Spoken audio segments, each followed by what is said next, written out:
65-degree afternoon here in Pittsburgh, where the Steelers have won their last 8 home openers. Here's Pete Carroll. His Seahawks won the division in his first season last year. Mike Tomlin now in his 5th season. He has led the Steelers to a pair of Super Bowl appearances. Stephen Hauschka gets things started for the Seahawks. Antonio Brown takes it out. And Brown is tripped up shy of the 20. So Ben Roethlisberger making his 100th regular season start, leading the Steelers offense onto the field. Kind of funny talking to Ben on Friday. He told us, going into that Baltimore game, I felt as good as I ever had, got into the game, thought I was seeing things, was prepared really well. And then he doesn't really know why he came out and had the type of performance he did last week. You mentioned, Kenny, very uncharacteristic of this team. And Mike Tomlin called it a popcorn game. There are issues popping up all over the place. Offense, defense, special teams. Steelers with 2 new starters on the offensive line. From the 18-yard line on first down, Roethlisberger looking to throw. He dumps it off. The catch is made by Mendenhall. He's tripped up by Aaron Curry after a gain of 4. And this Steelers offense got some great matchups on the outside. One of the things that we're all going to be looking for, Mike Wallace, Hines Ward, also Antonio Brown and Emmanuel Sanders matched up. But like everything else, it all starts with those guys up front. They've got Marcus Gilbert in, starting as a rookie at the right tackle spot. Ramon Foster gets the start for Chris Kimoatu.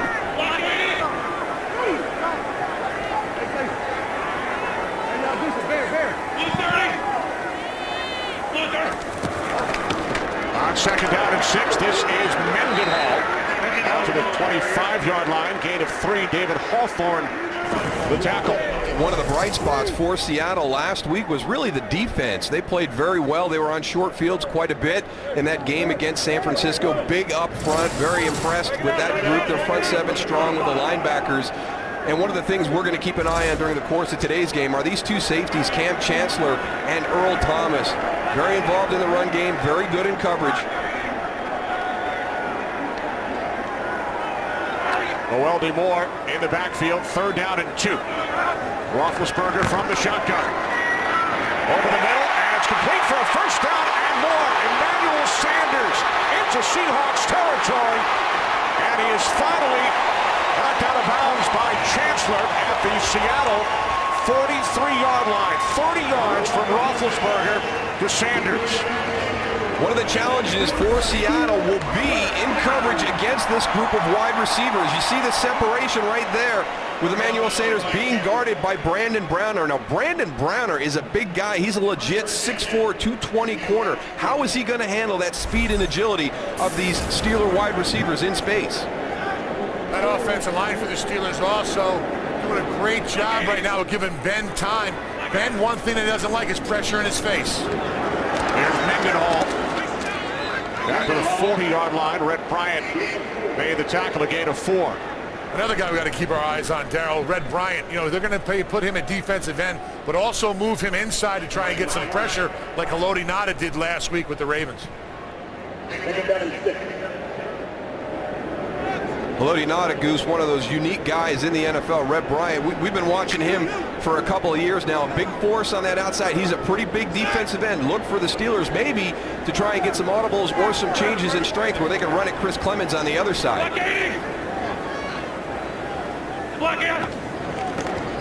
On second down and 6, off the fake inside handoff, Roethlisberger going deep for Mike Wallace. And there is a flag. Brandon Browner on the coverage.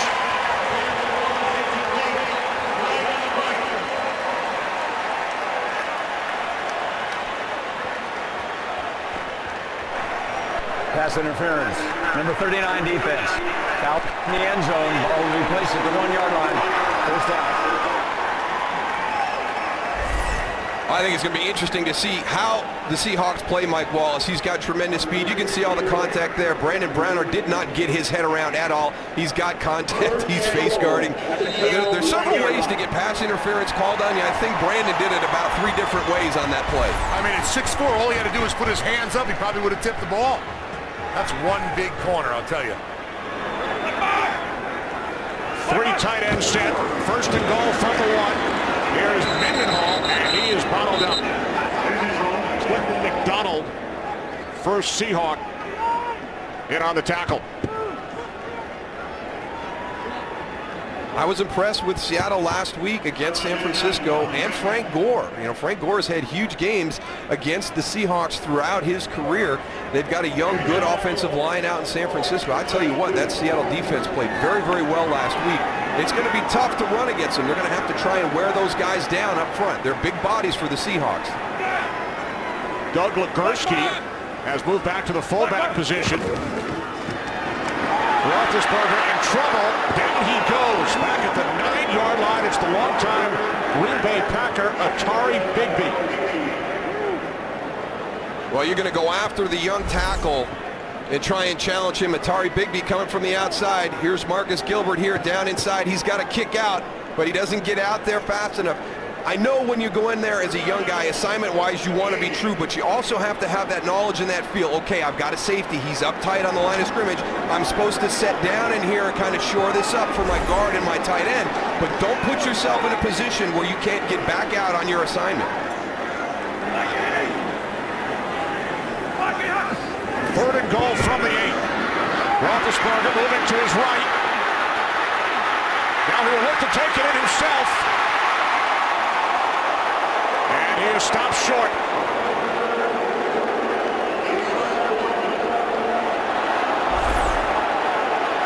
When you play the Pittsburgh Steelers, one of the things you have to guard against is Ben Roethlisberger when the play breaks down. Great job here of pumping, trying to get that defense to hold. Now you make your decision, put your shoulder down, and go.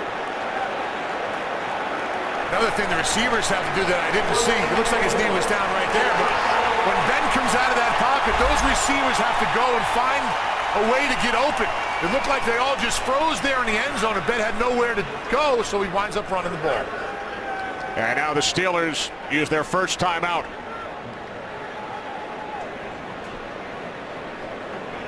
Fourth and goal coming up for Pittsburgh when we return.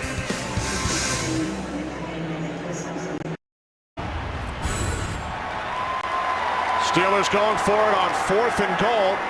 Again, Legursky, the fullback, 3 tight end set. Here is Mendenhall. He reaches across, and he is stopped. Earl Thomas making the tackle. What a stand by the Seahawks defense. I tell you, this is a great effort by Earl Thomas. He's got Rashard Mendenhall in the hole alone, and he gets the job done. Watch this play. We talked about these safeties. He sees it, and he hits it right now. Gets around everybody. Rashard Mendenhall, a big physical back. He stretches and breaks the plane, but it's after he's down. Unfortunately for Coach Mike Tomlin, Rashard Mendenhall's knee already down before he stretches out. And there's that energy of Pete Carroll that's infused this Seattle team. Well, the Pittsburgh Steelers drive 81 yards, come away with nothing. And now Mike Tomlin throws the red flag. He will challenge that last play. Well, I just think he's going to lose this. Rashard Mendenhall clearly down before he stretched to break the plane. Earl Thomas hits that hole like he's the running back. He's through it before. But watch everybody that misses him, Goose. David Johnson misses him. Doug Legursky misses him. On the field that the runner was short of the goal line. Yeah, he was short. His knee was down. Now remember, all scoring plays are automatically reviewed if they are ruled touchdowns on the field. This one was not. Tomlin with the challenge. Today's game on Fox is sponsored by Bud Light, the official beer sponsor of the NFL. Here we go. Back in Pittsburgh, here's Bill Levy. Reviewing the play, the ruling on the field is confirmed. The runner's knee was down with the ball short of the goal line. Pittsburgh will be charged. There's timeout. So the Steelers will already use the timeout on offense, and you see the timeouts on our Fox box, upper left-hand corner of your screen. Steelers with only one remaining, and we have not yet played 5 minutes. Yeah, here's the key. Watch Doug Legursky on this one. They get guys looking at the same person. That allows Earl Thomas to come underneath, and an interesting challenge by Mike Tomlin at this early stage of the game. Somebody upstairs should have let him know that Rashard Mendenhall was definitely down before he stretched to break that play. So now Tavares Jackson and the Seahawks start from their own 1-yard line. Off the play fake, Jackson to Marshawn Lynch. Tiptoeing up the sideline, gains just a yard. The difference in this game is going to be this group right here, the Seattle Seahawks offense. Can they be productive against this Steeler defense that's going to have a chip on their shoulder after their performance last week? They run the ball with Marshawn Lynch, and here's your challenge. Tony talked about this at the top. You've got two rookies playing side by side, and against Dick LeBeau and this talented defense, that could spell trouble. Rookie right guard, rookie right tackle. Here's Lynch coming out of the end zone. And he loses a yard as Troy Polamalu comes up to make the tackle. A lot of talk this week in Pittsburgh and really around the country. Has the Pittsburgh Steelers defense gotten too old? Now remember, this was the #2 defense in the NFL last year. They were in the Super Bowl. I don't think you age that much in less than 8 months. They had a bad game against the Baltimore Ravens last week. Baltimore came out and kicked their butts. Casey Hampton said it. They whooped us. They beat us like we haven't been beaten before. It's going to be interesting to see how they respond this week. Seahawks keep it on the ground on 3rd down with Justin Forsett. So Seattle goes 3 and out on their opening possession. That's shocking to me, Darryl, running behind those two rookie offensive linemen there on 3rd down with Moffitt and Carpenter. Just have a lot of confidence in those two guys. First time playing together. There's Antonio Brown awaiting John Ryan's punt. Ryan, a franchise record 77-yard punt last week against San Francisco. Good kick, Brown. Back at the 40. Stays on his feet.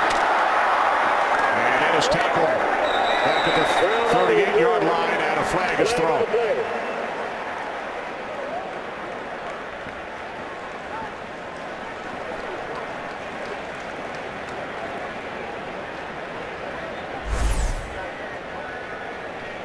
See if we get a face mask during the course of the return. Yeah, there's Matt McCoy getting a handful and pulling it down. Now we also had 2 other flags thrown late. They're right off to the right side of the officials as they get together for a conference right there. I don't think that they were related to the face mask either. At the time, Clint Gresham, number 49, was on a knee going to get up. Against both teams on the play. During the kick, illegal block in the back, number 50 of the receiving team. On the run back, personal foul, face mask, number 25 of the kicking team. By rule, those penalties offset at the spot of the tackle. First down. Timeout.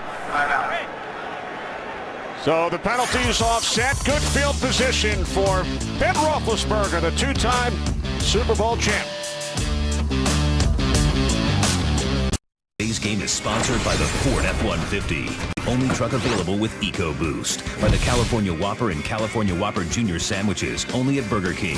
And by the Droid Bionic, made from machines to rule all machines, only at Verizon. Second offensive possession for the Pittsburgh Steelers. There's Bill Levy, our referee. Also worked Super Bowl 40 between the Steelers and Seahawks back in February 2006. Off the play fake, Roethlisberger throws, and it's off the hands of the tight end, wide open. Heath Miller, 2nd and 10, upcoming. Steelers won Super Bowl 40, 21-10 over the Seahawks. Hines Ward named the game's most valuable player, one of 17 Steelers still on their roster. Only 2 Seahawks, Leroy Hill and Marcus Trufant, and 2 of our officials, Bill Levy along with the line judge Mark Perlman, worked that game. That goes to show you the amount of changeover, with Pete Carroll coming in as the new head coach and Jim Morrow Jr. before that. With Seattle, only 2 guys remaining from that Super Bowl roster. Bill Cowher and Mike Holmgren, the head coaches in Super Bowl 40. Here's Mendenhall. Looks to turn the corner. And he is finally tackled at the 48-yard line. He gains 8. Time for our first game break with Kurt Menefee. Kurt? Well, the Cam Newton beat goes on. Opening drive against the Packers. 3-yard touchdown pass to Brandon LaFell. On that drive, Newton 6 for 7 for 90 yards and a score. Carolina up 7-0. Kenny Moose and Goose. Thanks, Kurt. You think Terry is a believer yet? I tell you what, I'm starting to become a believer. I kind of had Terry Bradshaw, same opinion of Cam Newton that he expressed last week, and he sure has outperformed what I thought he was going to do. They're down in 2 for Terry's former club, the Steelers. Roethlisberger complete for a first down to Mike Wallace. His first catch today.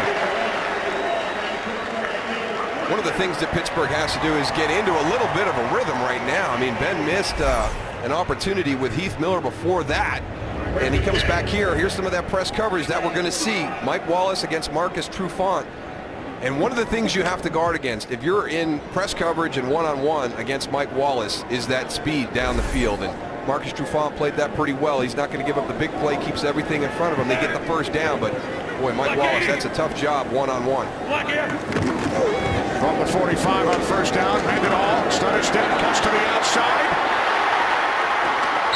Knocked out of bounds, just shy of a first down. 9 more yards for Rashard Mendenhall. Great job by Heath Miller staying on his man. I mean, you're going to watch Rashard Mendenhall come up into the line of scrimmage. He's going to tap, he's going to slide. Keep your eyes on number 83 right here. Staying with your block. A lot of times you hit your guy and you get off him. Actually taps him down. He's got Leroy Hill, stays on him, then gives Rashard Mendenhall the opportunity to bounce that outside. Heath Miller's one of those guys, he gets his hands on you, Darryl, you just can't get him off. Block 80. Block out. 2nd and 1 off the fake to Redmond. Pump fake from Roethlisberger. Now complete to Isaac Redmond. For first down, Aaron Curry makes the tackle. But not before Redmond gains 6 down to the Seattle 30. Ball sailing a little bit on Ben Roethlisberger right now. Even that little check down to Isaac Redmond up in the air a little bit, a little high. He's got to reach up and get that, similar to the pass he had to Heath Miller on that crossing route to open this drive when he sailed it a little high.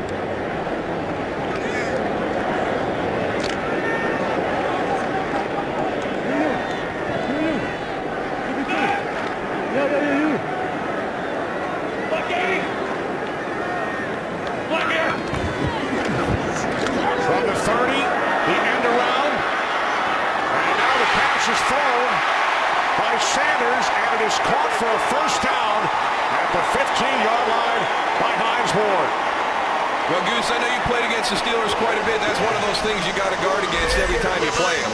Every time you cross the 50, you got to be alert for these gadget plays. You see Hines Ward here, acts like he's going to block, comes right across.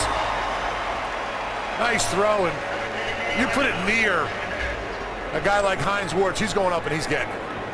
Everyone thinks he's a great dancer because he won Dancing with the Stars, but this guy can catch the ball. Then back to Super Bowl 40. The touchdown pass thrown by Antoine Randall against the Seahawks to Hines Ward. From the 15-yard line, Mendenhall inside the 10. And finally forced out of bounds at the 4-yard line. And Tony just mentioned a lot of times you think about Hines Ward as a blocker. We just saw him on that reception. But when you have a guy like Hines Ward on your team that can do so many different things, it's unbelievable. He's going to be right here, coming in motion. Watch him. Bounces outside. That's a linebacker. You know, most of the time when you motion a wide receiver inside, you're going to try and get him up inside on a safety, maybe chip some guy as you run away from him. They bring Hines Ward inside and then run right at him, right behind him as he blocks a linebacker. Block back! Block up! First and goal from the 4. Mendenhall down to the 1. Well, they're trying to soften up the middle of that Seattle's defense, Darryl. You think we're going to see that same play we saw when they were inside the 5-yard line last time again? No, I want to see him get out to the edge. I know Rashard Mendenhall's a big, powerful back, but, you know, Chris Clemens is a little bit undersized on the corner. You know, he's about a 255, 260-pound defensive end. They talked about trying to create a formation when they could run to him. I would try to get wide to the offensive left side of the field right here. They've got strength to the right. Second and goal. It is Mendenhall who spins in for the touchdown.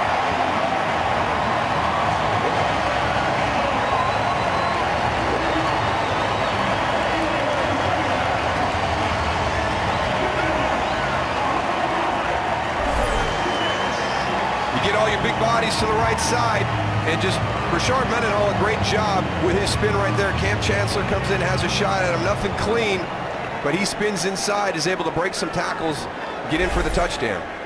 Mendenhall could not break the plane on 4th and goal on the Steelers' first drive. This time, he gets in.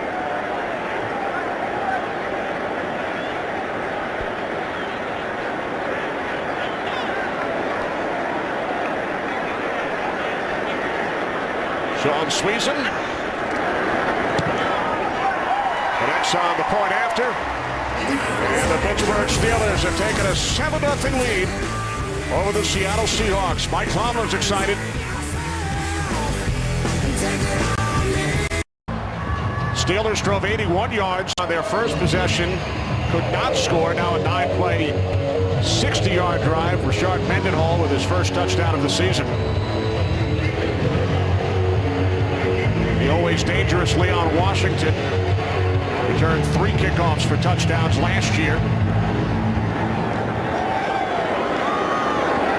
Washington from the 2. 22-yard return out to the 24. Tavares Jackson and the Seahawks went 3 and out on their first possession. Another chance coming up. Beautiful September day in Pittsburgh. Steelers lead 7-0. Seahawks went 3 and out on their first possession. Start from the 23.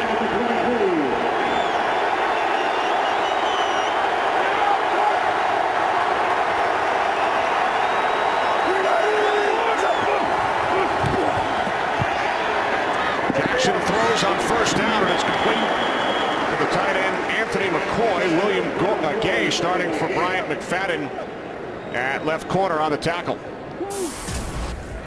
You take a look at Tavares Jackson last week, 21, 37, 197, 2 TDs. But the one thing that everybody has said about Tavares Jackson after the game last week is how tough he is, how competitive he is. And Tony mentioned the youth in this offensive line for Seattle. He took a beating last week against San Francisco, but just kept popping up and playing and competing. Empty backfield, 2nd and 6.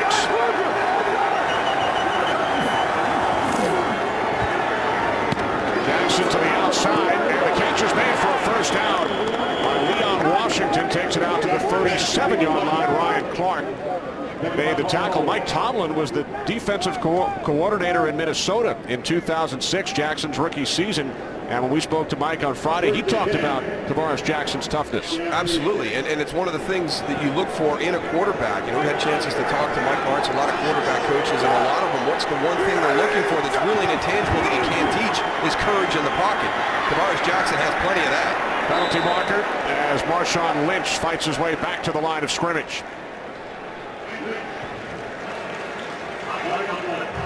Holding.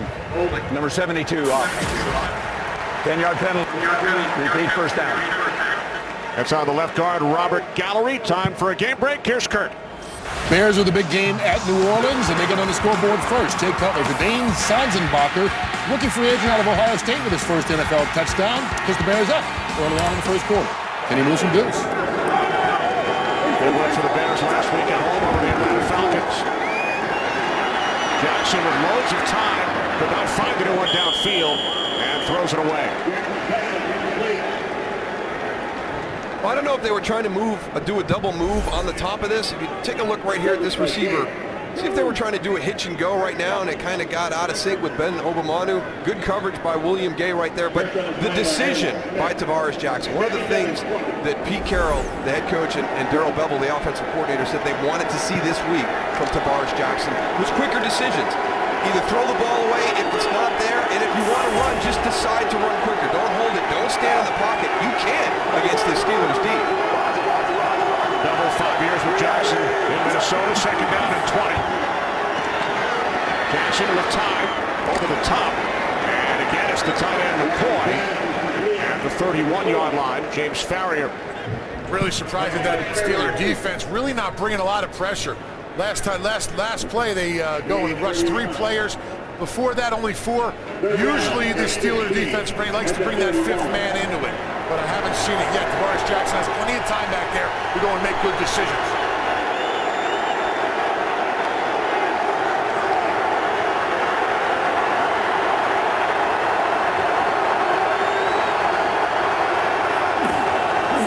Seahawks must get to the 46, 3rd and 15. Jackson takes off and he slides down at the 39-yard line, 7 yards shy of the marker. Well, there's some of that quick decision-making we're talking about, Tony. I mean, it's 3rd and 15. The chances of you scrambling for a first down are going to be pretty difficult, but at least make the decision quickly. He sees those 2 linebackers over the center that just drop out. The whole middle of the field opens right up. That's why I think he made that decision to go and take it right up the middle. Ryan punting for the 2nd time. Antonio Brown backpedaling, takes it out to 6.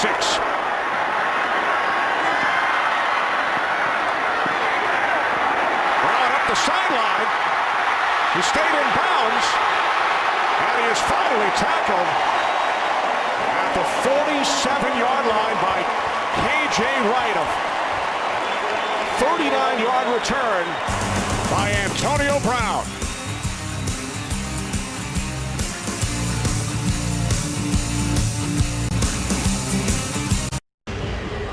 Steelers lead 7-0 this October. The American League's best teams will look to their brightest stars to see which ones will become the newest hero that leads them into the Fall Classic. Legends are born in October. Our exclusive coverage of the American League Championship Series begins October 8th only on Fox. Terrific battle for the American League wild card continues. Congratulations to the Detroit Tigers. Longtime Pittsburgh Pirates manager Jim Leyland. Tigers have clinched the American League Central. Here's Isaac Redman into Seahawks territory. Out of bounds at the Seattle 48 as time winds down. 18 seconds remaining in this first quarter. Well, you hope to make corrections from week to week, and for Seattle, you know, last week's special teams, something that they were very good at last season, really an issue leading to that loss against San Francisco. You pointed out the 2 returns by Ted Ginn in a span of less than a minute, 268 yards in combined kickoff and punt return yards, and you start off with another big return here by Antonio Brown against the Steelers. Steelers stopped at the 1 on their first drive, scored on their second possession, lead after 1, 7-0.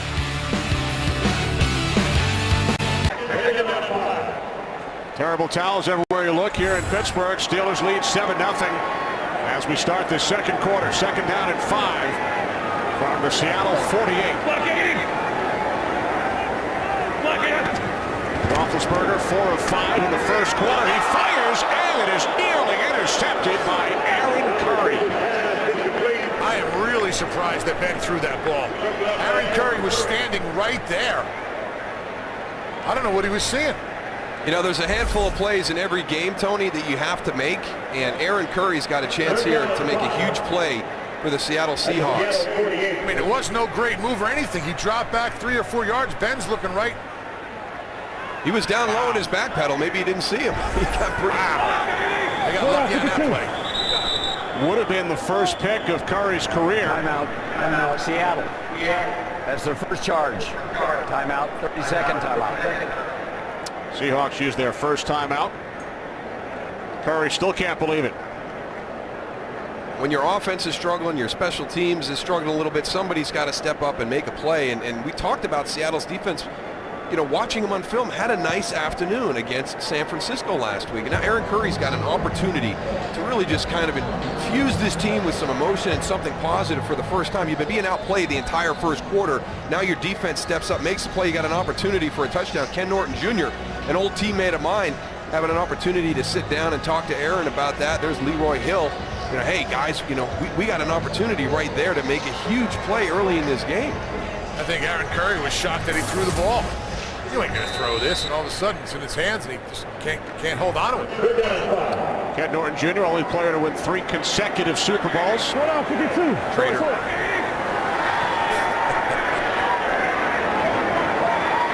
There will be more in the backfield. 3rd down and 5. Roethlisberger complete to Moore.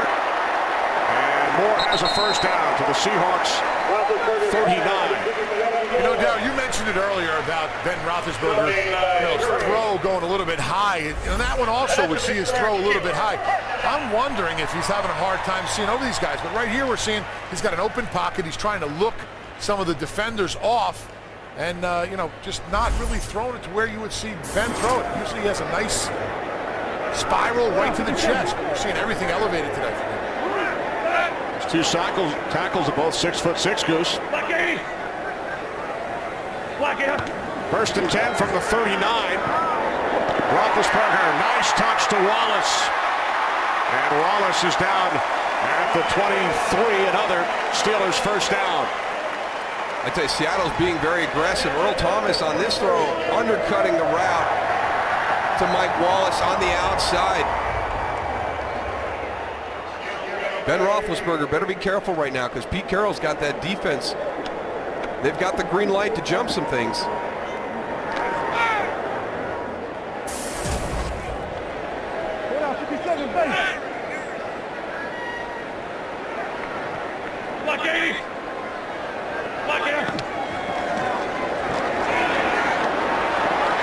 Roethlisberger steps up and gains 4 down to the 19-yard line. Al Woods made the tackle. And Seattle's defensive line, they just keep coming and coming and coming. Let's take a look right here. Outside right there. Chris Clemens. That's what you got to do with Ben. You got to go. When somebody brings the pressure to the outside, you see him scrambling. Everybody's got to take their shot at him. He's too big of a guy. You got to tackle him high. If you go for his legs, he's still going to be able to get that ball off. You got to go and tackle him up top, around the arms. Hard man to bring down. Here's Isaac Redman. Nice cut. He's in. Touchdown.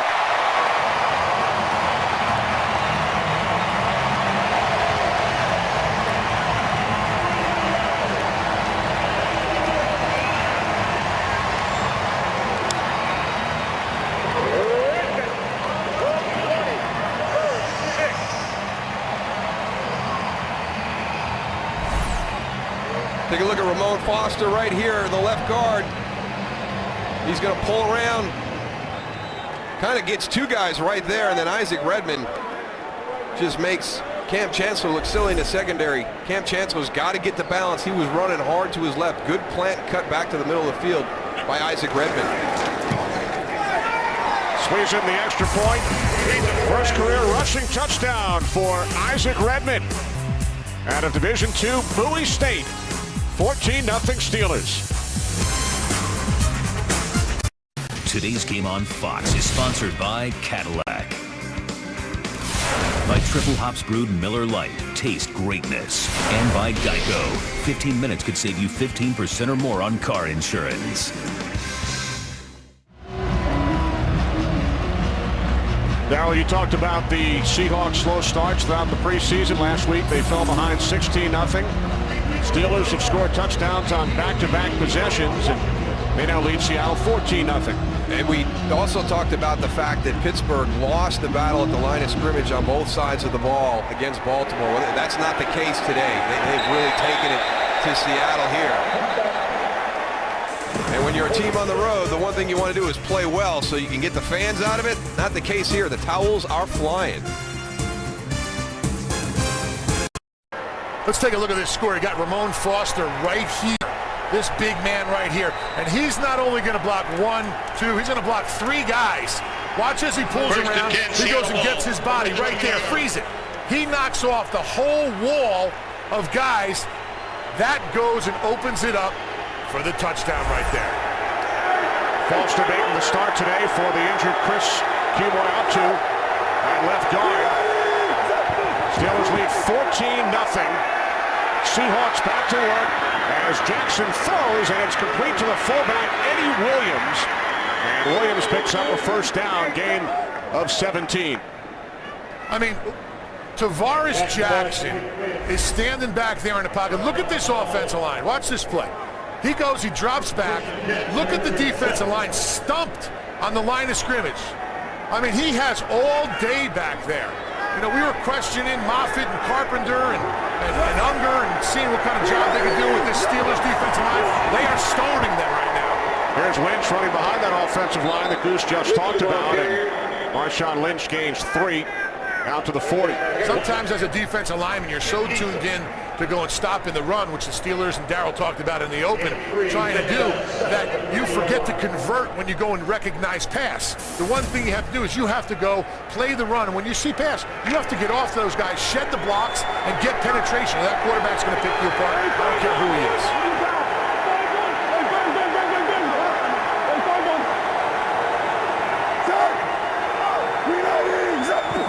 Two tight ends in the game, 2nd and 7. Wide receiver screen to Ben Obamanu. Another start today for Obamanu, replacing the injured Sidney Rice, and he is close to a Seahawks first down. I agree with you, Tony. I think last week when you watched the Baltimore game, it wasn't the fact that it looked like the Steelers were moving slow. They weren't getting off blocks, and it's kind of the case again here today. That's a heck of a job right there by Zach Miller, getting out and just blowing people up on the outside. But I agree, Tony, whether it's recognizing pass run or just not getting off those blocks. On first down, Lynch breaks a tackle, breaks another, and picks up a tough yard as we head west to Kirk. How about this on 3rd and 12 for the Saints? Drew Brees goes right down the middle of the field to Devery Henderson. Breaks a couple of tackles. 79 yards later, it's good for the score, and the Saints first lead over the Bears. 10-7 is the count in the second quarter. Kenny Moose and Goose. Something we didn't see from that Atlanta team last week against the Bears, huh, Darryl? No, it's something you usually don't see against the Chicago Bears. They really guard against those big chunk plays in the pass game. Jackson on 2nd and 9, directing traffic. And he throws as he was hit. And the catch is made. What a catch by the second-year receiver out of Notre Dame, Golden Tate. At the Steelers, 47, a gain of 6. Coming from the outside, getting pressure on Tavares Jackson. That's how you shed the block. Get off the block, recognize it, get to the quarterback, force that throw. And again, I don't know if they're trying to do these hitch and goes on the outside, the double move. That's the reason Tavares Jackson held at that time. I was impressed that they were actually able to get anything positive on that play. Split backs, 3rd down and 4. Penalty marker as Jackson's pass is batted down at the line. But a flag at midfield.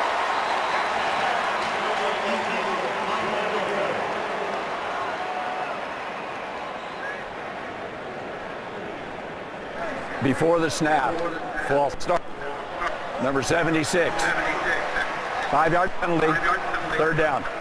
The left tackle, Russell Okung. We'll go back and take a look at the finish of that previous play. Golden Tate goes up. There's 1 down. There's 2. That's nice work on the sideline, just to get something positive out of that last play that broke down. And then he maintained possession of the football as well. 3rd down and 9 following the penalty.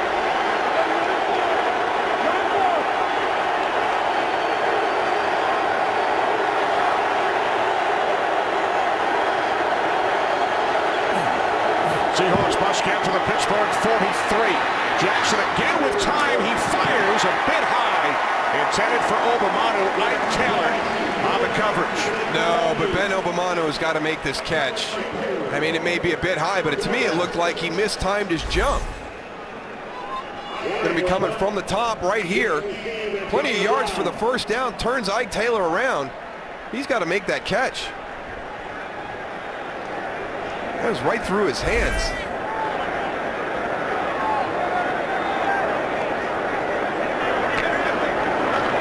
Ryan punting for the 3rd time.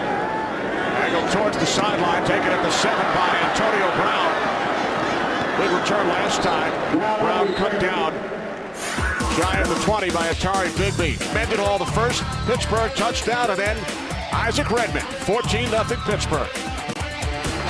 Box is sponsored by Chevrolet and their award-winning cars, trucks, and crossovers.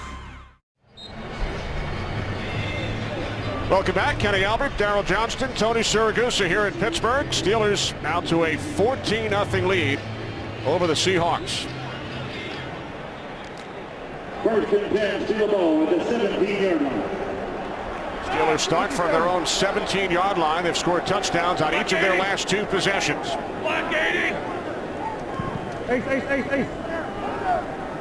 Ace. Blue 30. Blue 30. Quick out to Mike Wallace. And Wallace has a Steeler first down out to the 29, gain of 12.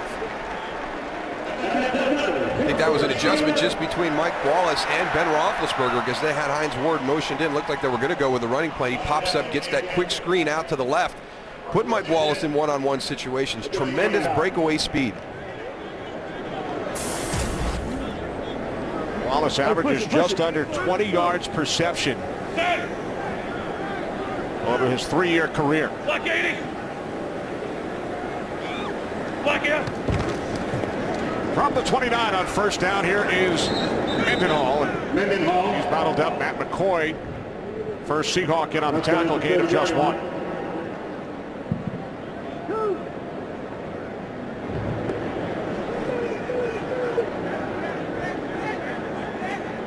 Down here on the field. You really don't get the feeling that this is the Pittsburgh team of last year or even when we played. Usually they're real smooth, they got a tempo, they're making big plays. I'm not seeing that or feeling that down here on the field. For some reason, they're making mistakes and they're just not as smooth as they used to be. Yes, they lead 14-0, second down and 9. Roethlisberger complete to Emmanuel Sanders for a Steelers first down. And one of the things that they'll do also, Tony, when you get into that position, they'll jump into that no-huddle situation and try and create that tempo that you're talking about. But, if they're a little out of sync, it shows you the talent level that they have. They are up 14-0. They've been moving the ball very efficiently offensively down the field, but maybe the pace is exactly what I'm not feeling. I know they're up 14. It's just the pace. I would think that the Steelers would come out. You have that big play we just saw right there. Boom, come back with another one. Need to put them together. Number 44 on first down. Mendenhall across midfield. And when you think about it, 3 of the big plays so far today for the Steelers, the pass interference penalty in the end zone on Browner, the big punt return by Brown, and the pass thrown by the wide receiver, Emmanuel Sanders. I remember playing against the Steelers, when I played with the Ravens. And the one thing about the Steelers that really kept you off balance as a defender was after they had a play, they came back and they just came right at you again. Boom, they're on the line of scrimmage. The pace is picking up here right now, I feel it. But, and they just kept hitting you and hitting, and they didn't let up. Second and 2 from the Seahawks 48. Here's Mendenhall. And Mendenhall picks up another first down as he gains 10, finally tackled by Red Bryant. that time they jump in right behind Marcus Gilbert, their rookie tackle, starting out there on the right side. Again, we got some of these young guys that are getting their first opportunity going up against Big Red Bryant. Gets him stoned at the line of scrimmage. Good hustle by Red down the field to make the tackle.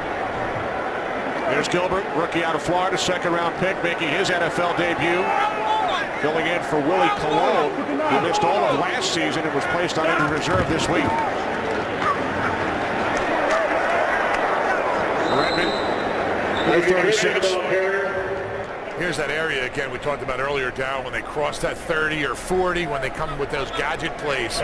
Wouldn't be surprised if Pittsburgh's thinking that way. Yeah, they might take a look at what Cam Chancellor's doing right here, because there's one of your safeties that we talked about. Watch him on the support on the backside. Great technique, great position. He gets up, he's got contained. He actually takes on David Johnson, the tight end, who has an opportunity to kick him out. Submarines that, comes in and gets Isaac Redmond. That's a nice play. Got a piece of the leg there, got an opportunity to grab the ankle too after that submarine. Second down and 8. Redmond stumbles forward, stays on his feet. And is finally down at the 32, so third down and 4 coming up for the Steelers. Maybe they just decided to go a little bit old school today, Tony. Exactly. You know, get that Pittsburgh ground game going again that we were used to growing up as kids watching the Steelers play, with Franco Harris and Rocky Bleier. And even Jerome Bettis during that era, they came in here, they just pounded. Since they've gotten Ben Roethlisberger, they've gone to more 3 and 4 wide receiver sets. So maybe just a little foray back into the good old days for the Steeler offense. So here you see him spread out right here for a while.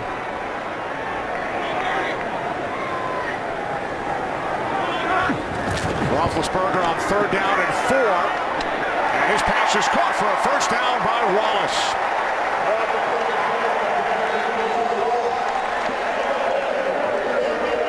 I think the speed and the agility of the Pittsburgh Steelers off the line of scrimmage. Look at the distance off right here as you start that ball. They like to press. I mean, Pete Carroll would like to be able to press. Gus Bradley, the defensive coordinator for the Seattle Seahawks, I think they would like to be able to press a little bit more. It's part of their nature as a defensive staff. But with the speed and the athleticism of the wide receivers for the Steelers, I think they're respecting that, and you're seeing them starting to take advantage of that cushion right now. We'll see if there's any change as the game progresses. Because I think Ben and this group of wide receivers are going to make them pay if they're going to play 6-yard cushions. Final charge timeout. Steelers use their final timeout of this first half. Just under 4 minutes remaining. Second quarter. Steelers on the move, leading by 14. Steelers use their final timeout. They lead 14-0. 1st and 10 from the Seahawks 22. Block 80.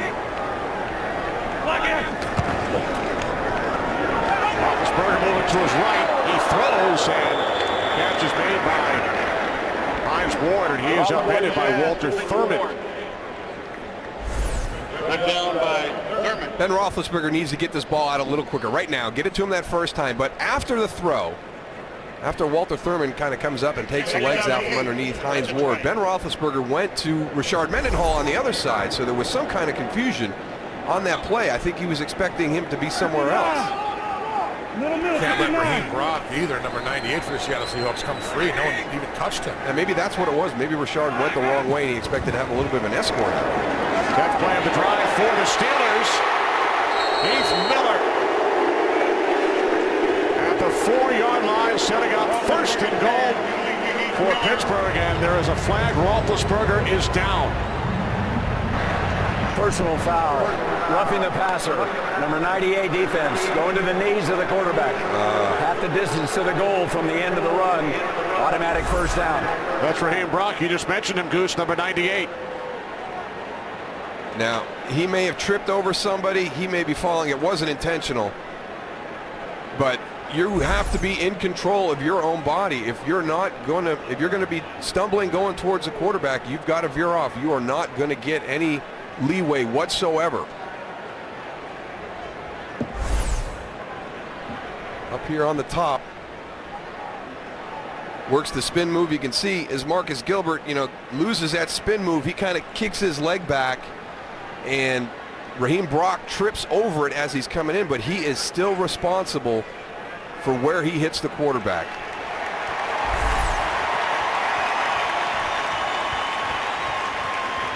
We talked earlier about Tavares Jackson being a tough guy. Tell you what, Ben Roethlisberger's one of the toughest quarterbacks that I know. You had a look at Charlie Batch, number 2 on the depth chart behind Roethlisberger.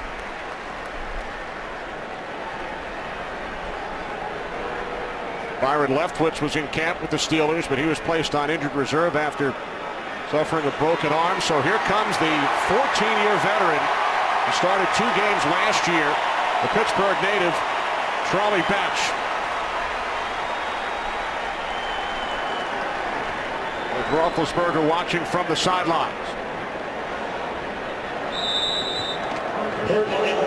Outside the 1. 57. 57.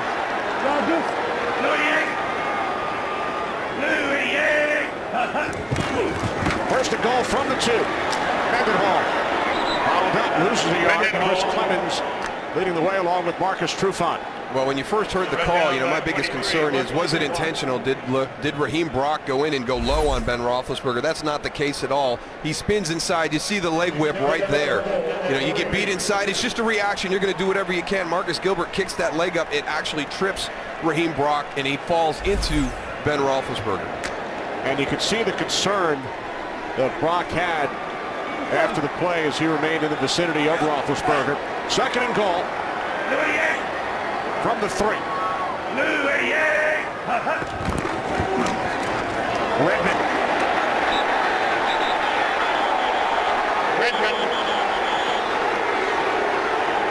And this will take us to the 2-minute warning. Tell you what, Red Bryant came right through that offensive line with penetration. Third and goal when we return to Pittsburgh. Ben Roethlisberger back in for the Steelers after sitting out 2 plays. Yeah, I know it could be a critical third down situation right here, but, you know, you have confidence in Charlie Batch. I'd have left him in to finish his drive out, got Ben in at halftime, brought him out in the 3rd quarter. So here's Roethlisberger taking the snap on 3rd and goal. He throws to the end zone. It was intended for Hines Ward, deflected on the way in.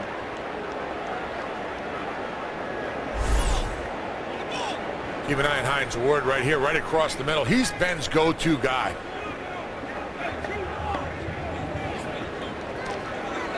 This is just before Ben comes back into the game.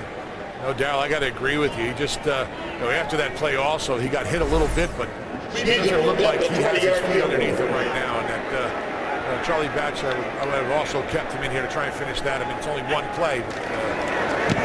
Here's Sean Sweezum connecting from 20 yards out, extending the Steelers' lead to 17-0. Well, this Wednesday, it's time to face the music. Simon Cowell is back with Paula Abdul, Nicole Scherzinger, and L.A. Reid. And they're searching for singers with the X Factor. Don't miss television's next big event, the X Factor. The 2-night premiere begins this Wednesday at 8, 7 Central, only on Fox. Good to have Simon Cowell back. I always liked him on American Idol. I like his honesty. Absolutely. Would you say Goose is our X Factor? He could be our Simon Cowell. Painfully honest at times, in a nice way. I'm honest, but I'm no Simon Cowell. Come on, that guy is... Look at his hair. You kidding me? He's got nice hair. You got to go somewhere else for that.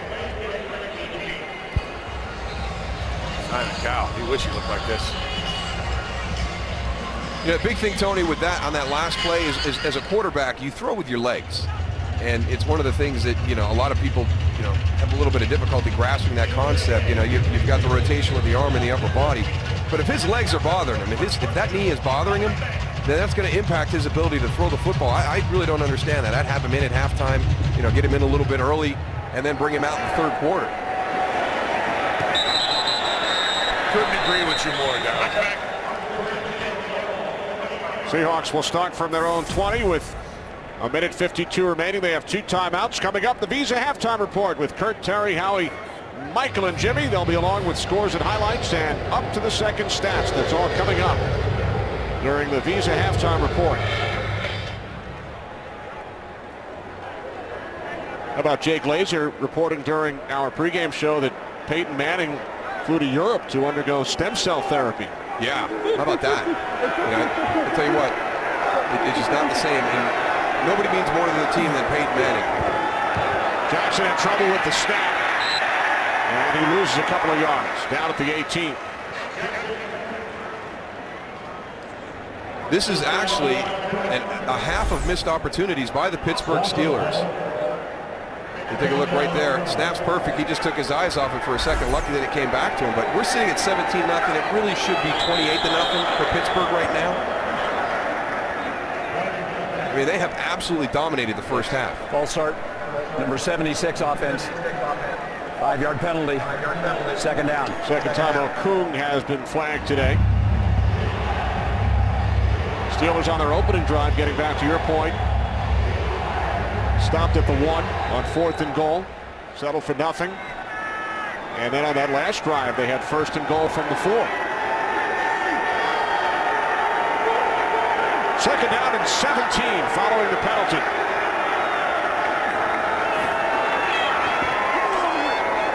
Jackson's pass is caught by Obamanu at the 21-yard line. We talked about Pittsburgh putting it together. Seattle really needs to go and put a good drive together. We just haven't been consistent with finishing. You see it up on the scoreboard, that big goose egg right here. I mean, they need to put something on the board. Seahawks with only 3 first downs. They brought only 16 offensive plays to the Steelers' 36. It's just dominated by Pittsburgh. Another slow start by the Seattle Seahawks. They trailed 16-0 at halftime last week in San Francisco. No real sense of urgency here on this drive from the Seahawks. They let the clock run all the way down to 40 seconds and now Seattle. use their second Before the timeout. play clock expired. Second charge timeout, 30 seconds.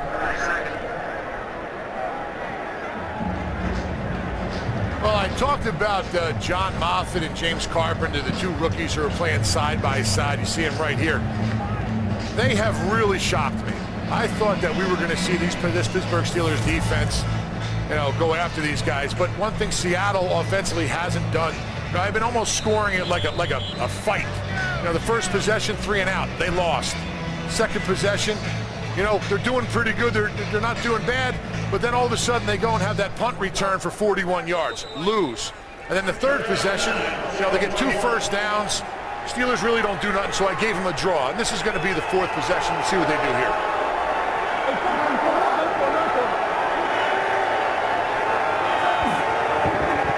Third down and 9. Inside handoff to Forsett. And Forsett is close to a first down. It will depend on the spot. You see our yellow line across the 30.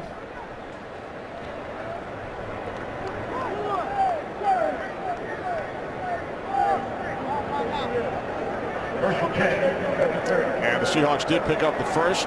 Concern, of course, on the Steelers side is Ben Roethlisberger gingerly makes his way down the stairs.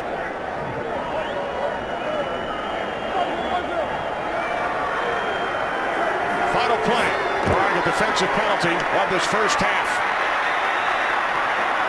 As Jackson is tackled at the 35 by Larry Foote. No flags, and that will do it. Well, it's a first half absolutely dominated by the Pittsburgh Steelers, and we warned about Seattle getting off to a slow start. They had a couple of opportunities to maybe steal some plays early on, didn't do it, but just look at the control that Pittsburgh has had here in the first half. Double the plays, triple the yardage, and double the time of possession. So Seattle, it was important for them to come in here on the road into this stadium and have something positive in the first half. Don't put your offense behind the 8 ball. And we talked about line of scrimmage battles last week for the Steelers. They won both ways. You heard Tony score his matchup with the offensive and defensive line, but the Pittsburgh Steelers won the battle at the line of scrimmage. It leads to a 17-0 halftime lead. Roethlisberger missed 2 plays, came back for 1. He's a halftime report. Is next.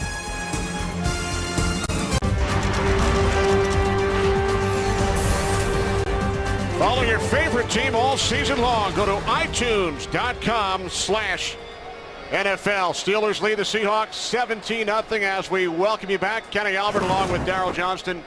17-0 Pittsburgh. You said it could be 28-0. Steelers dominating the line of scrimmage. They really did, and that was the big issue last week. Baltimore controlled the line of scrimmage against the Pittsburgh Steelers. Mike Tomlin calling it a popcorn game. There were issues all across the board. It was hard for them to focus on one thing specifically, so just do it in a big general area. Hey, we got to control the line of scrimmage. When you see the halftime stats, you're going to see what we're talking about. Pittsburgh dominated. The only thing I think Mike Tomlin might be upset about, they missed the conversion on 4th and goal from inside the 1-yard line, and then that last drive to end the first half, they have to settle for a field goal when they've got 1st and goal at the 4. So they need to finish a little bit better, but some of the issues that were there last week, they've got them cured. Lucky Ben Roethlisberger as he makes his return to the field for the second half. Came out for 2 plays, back in for 1. The halftime numbers.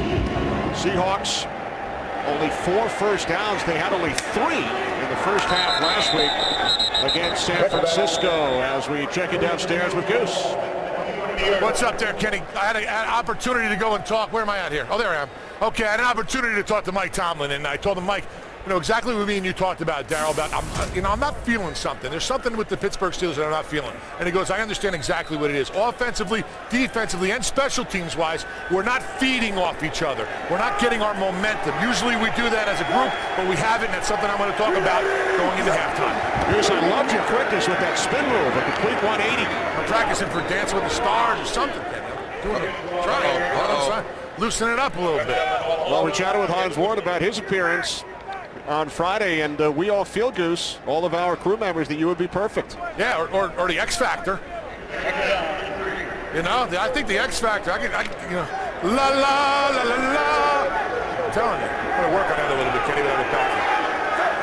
Somebody shut his mic, please.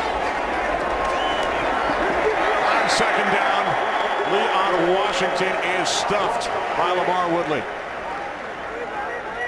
And this looks like one of those overloaded formations, too. You're going to bring both your tackles over there. You've got James Carpenter and Russell Okung together, and it doesn't matter. You're trying to double with your tight end, Zach Miller there, and Lamar Woodley just fights through everything and shuts that down. I think they talked at halftime, Darryl, and heard us about shedding the blocks, and they said, instead of shedding them, we'll just take the guy with us into the backfield. That's exactly what we saw. Third down and 5 for Tavares Jackson and the Seahawks. Opening drive of the second half.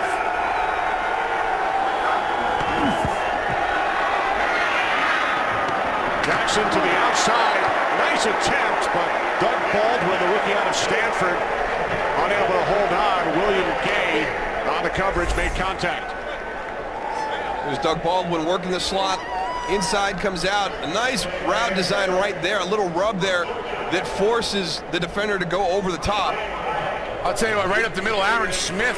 You know, we talked how good those two rookies, Moffitt and Carpenter, were doing, but Moffitt just totally whiffed on that last play. John Ryan punting for the 4th time. End over end kick. Again angled towards the sideline.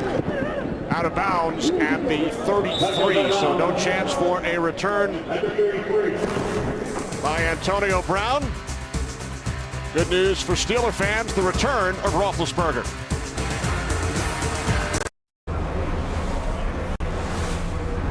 Beautiful Sunday afternoon in Pittsburgh, where the Steelers have won their last 8 home openers. They start from the 33-yard line. Ben Roethlisberger back in the game. His 2 plays late in the first half came back for 1. And hands it off to Rashard Mendenhall. Scored the Steelers' first touchdown game. 51 yards on the ground. In the first half, Leroy Hill makes the tackle. Tell you what, in the backfield, you got a tight end back there, David Johnson. Darryl, did you see his stance on that last play? I mean, right here on the bottom right. I mean, he was down. He's got to go. You got to work with him, Darryl. You got to talk with him. He's got to get in a better stance. Horrible 3-point stance. Johnson listed as both a fullback and a tight end on the depth chart. Not really a fullback number, Darryl. No, he can't have 80s in the back. On 2nd and 10, Ryan's Ward as Roethlisberger took another hit after the pass, and he will get right back up. Well, this is the risk you run. He's in there now. That time, Anthony Hargrove comes in low. You know, to me, yeah, I'm agree with you, Ben. You know, hey, you know, if you're going to call the one where the guy stumbles, how about when the guy just dives in at my knees?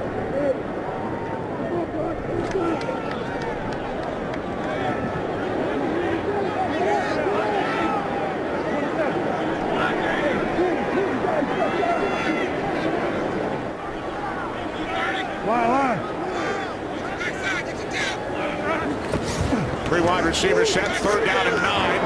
Roethlisberger throws. He was looking for Mike Wallace. Steelers will send out the punting unit.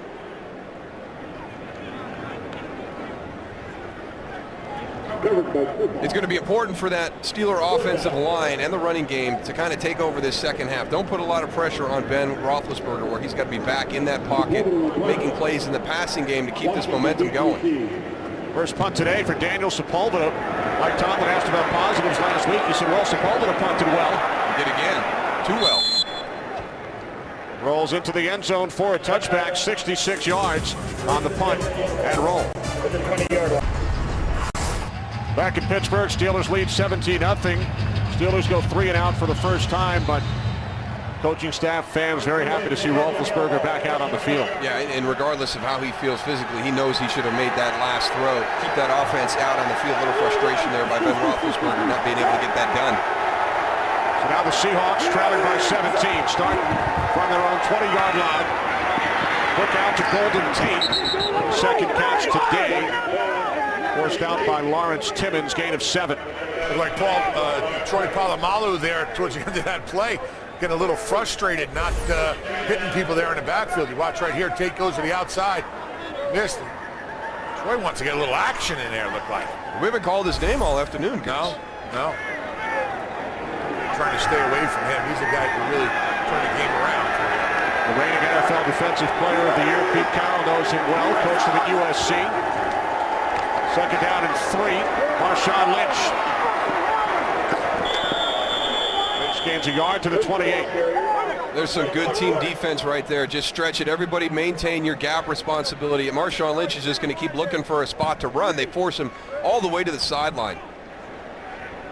So the fundamentals that we talked about, that Dick LeBeau wanted his guys to work on, squaring up in the hole, not allowing the backs to fall forward, know your responsibility, really showing up well this afternoon in their performance as a defense. Dick LeBeau, Hall of Fame, class of 2010.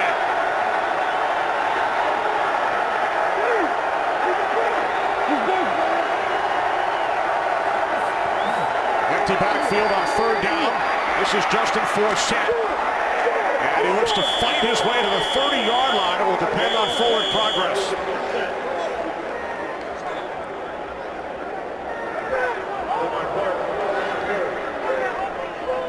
This is good recognition by the Steelers defense from this formation. Got everybody bunched up down here. You're going to be alert for that little quick screen. Comes out to the left. I mean, just jumped immediately by the Steelers. And then everybody rallies around. Ryan Clark, the first guy there, forces him back to the inside. All for naught, though. They got a good spot. It's the first time the Seahawks have converted on third down today. From the 30 on 1st and 10. Jackson steps up, avoids the pressure. And now we call Polamalu's name, Goose. All you need to do is get him started a little bit with one little hit, and then he runs it off. I think the great thing about what Dick LeBeau and Mike Tomlin have done with Troy Polamalu is allowed him to be a football player. You know, just trust your instincts, trust your eyes. Look where he starts from. He's going to end up making the play all the way down there. And this is play action. He's covering the tight end. Great closing speed. But I like the fact that Pittsburgh allows him and trusts him enough to just recognize, trust what you see, and go make a play. On 2nd and 10, Jackson with time. Now he dumps it off over the middle. Pass was intended for Marshawn Lynch. James Harrison on the coverage. Yeah, James Harrison dropped out. I think he was rushing the passer and saw him Lynch sneak out and decided he was going to cover him. Almost had a pick there. We got to credit Dick LeBeau right now, Tony, because we're not seeing that exotic Pittsburgh blitz package and the pressure package with that zone blitz scheme that we see. They're kind of just rushing true for, dropping a lot of guys in coverage and really challenging Tavares Jackson to find the open man. Not having much luck. Third down and 10. Jackson to the outside. And that is Mike Williams. But he was out of bounds when he made the catch. Mike Williams working on the top of the screen. Pushes it up to the numbers. It's got to be on time. And see that as he makes that break, that's a timing route. That's got to come out a little bit earlier by Tavares Jackson. You throw it to the spot. He waits a tick too long, and it ends up being completed out of bounds. Williams without a catch today. Seahawks leading receiver a season ago. End over end punt by Ryan, taken at the 24 by Brown.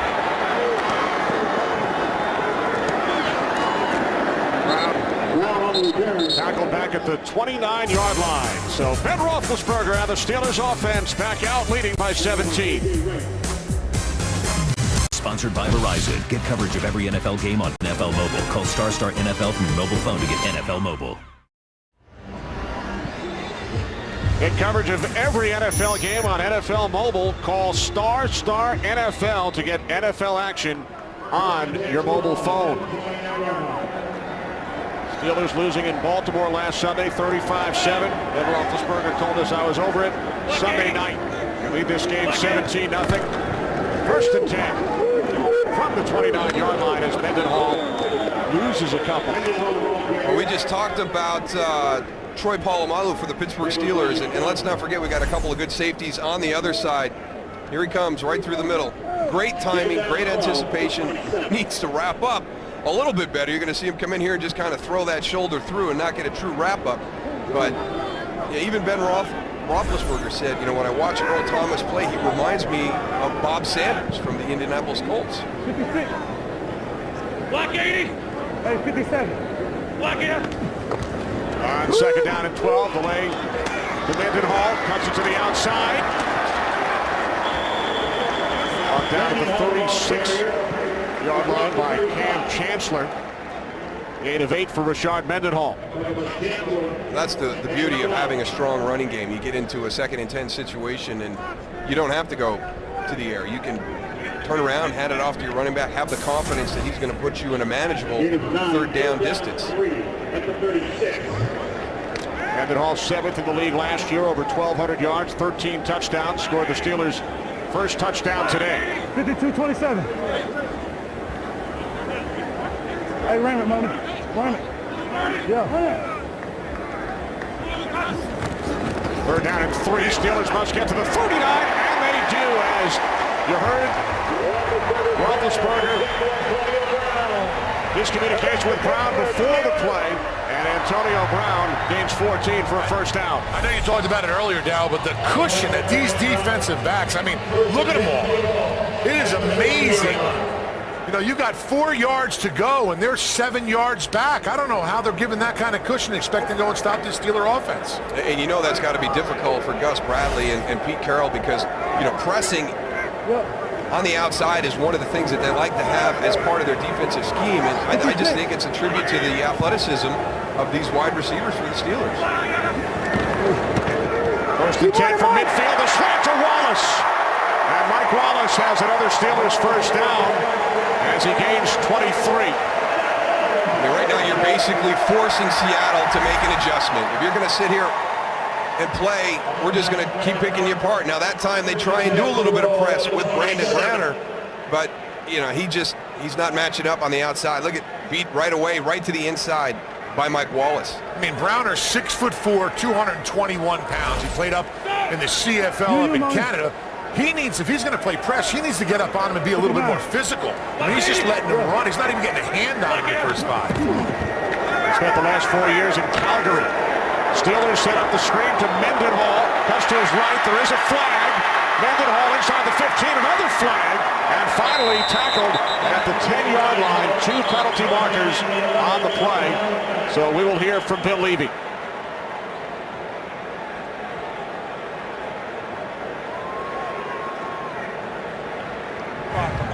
Personal foul. Clipping, number 64. Offense, 15-yard penalty. First down. Right guard, Doug Legursky. Yeah, Doug Legursky, keep an eye on this. He's coming here to the outside. I mean, there he goes down on right there. I mean, you got to go and stay up. You can't go down on the guy's legs like that. I know we try to protect the quarterbacks, but try and stick up for some of those linemen. Right, that's just that's a big no-no. However you look at that one, Tony, I mean, it's completely wrong. I mean, you know, there's rules put in place, and you and I talk a lot about, you know, who they protect and who they don't protect, but there's a code of conduct from all the players, and that's one of the things you just don't do. You don't take that shot on a guy. And number 90, Al Woods, from the Seahawks defender right there that got that clip, he didn't even see him coming. He was facing the complete opposite way. That's when you can get really hurt. First down at 25. Roethlisberger hits Wallace again. And we will head to Los Angeles for a game break. Kurt, what's going on with the Baltimore Ravens and the Titans? Well, the former Seahawks quarterback, Matt Hasselbeck, little pitch on 4th and 1 to Javon Ringer, trying to help the Titans pull the upset. That put them in the lead 17-10 at home against Baltimore in the 3rd. Kenny Moose and Goose. Take it down at 20. A little bit of a letdown by your Ravens, maybe, Goose? I don't know. Sometimes you think you're better than you really are. I mean, they had a great game plan last week, and you know the turnovers really helped us. 7 turnovers against the Pittsburgh Steelers, but you know, again, what Coach told us, we've met with the Steelers. was Dick LeBeau. He said, you know, in a card game, it doesn't matter if you win one big hand. It's who leaves with the money at the end of this game, end of the night. Roethlisberger on 2nd and 19 fires, and the pass is caught by Antonio Brown about a yard shy. And the Steelers first down, gain of 18. This is the momentum we talked about, right, Darryl? This is what you're used to seeing when you see the Pittsburgh Steelers. Ben Roethlisberger in the pocket, throwing downfield, making a big play, getting right back up to the line of scrimmage. Let's do it again. And they're marching down the field. What is that? Hey, 5 down, y'all. 5 down. Roethlisberger on 3rd and short, looks to his left, finally throws out of bounds. No. What a great catch. Wow. What a catch by Ward. Seahawks can't believe it. Well, we all saw his footwork. You can do the pass to Doble and the quick step. You can make this thing work on the sideline. One more look. That is outstanding. Now, before they went this stretch, Ben throws Hines Ward. That same exact play. Saw it in warm-ups. First and goal from the 4, Mendenhall. Mendenhall to the 2. This has been an area that Pittsburgh has struggled in. If there's one sore point right now for Mike Tomlin, it would be his offense when they get down here inside the 5-yard line. Seattle has won the majority of these battles. Stopped him on a 4th and goal inside the 1 and forced him to kick a field goal on another possession. Tell you what, Brandon Mebane, number 92, defensive tackle for Seattle Seahawks. He is stout there in the middle. He's holding up 2 guys. They tried to double team him on that last play. Block 80. Block it up. On 2nd and goal, Roethlisberger to the end zone. Wallace. Touchdown.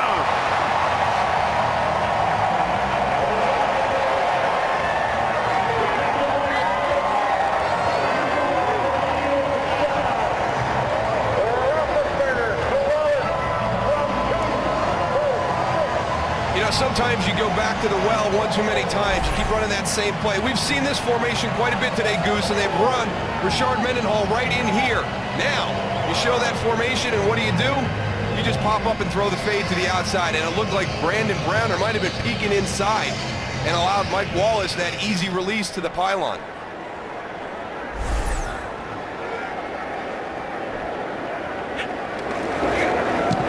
Sways in the extra point. 24-0 Steelers.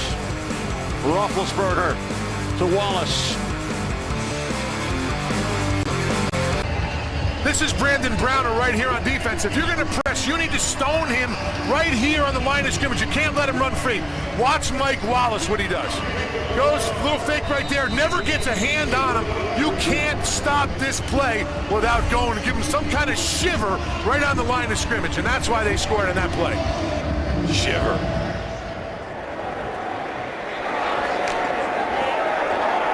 Ron Washington takes it out of the end zone and is met at the 12. Arnaz Battle, the Steelers special teams captain, getting downfield in a hurry.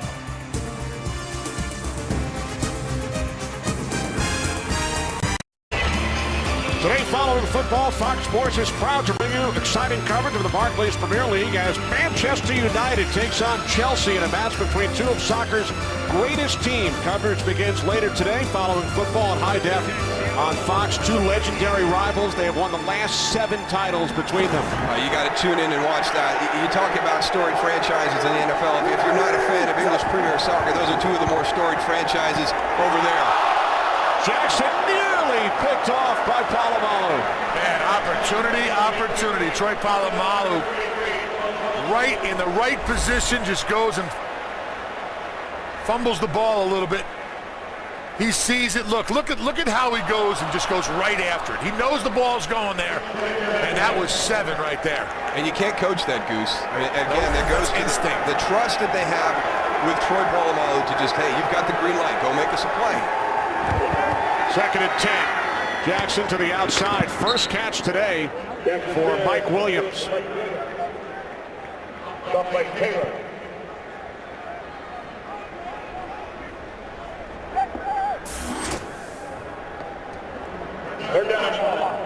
Seattle finally eclipses 100 yards of offense. Yeah, it's been tough sledding for them. And, you know, sometimes you just catch a team on the wrong day, and I really think that Seattle, as a young team that's in the midst of a transition, they caught Pittsburgh on the wrong day.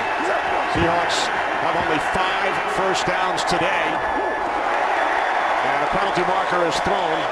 Pass intended for Williams once again. William Gay on the coverage.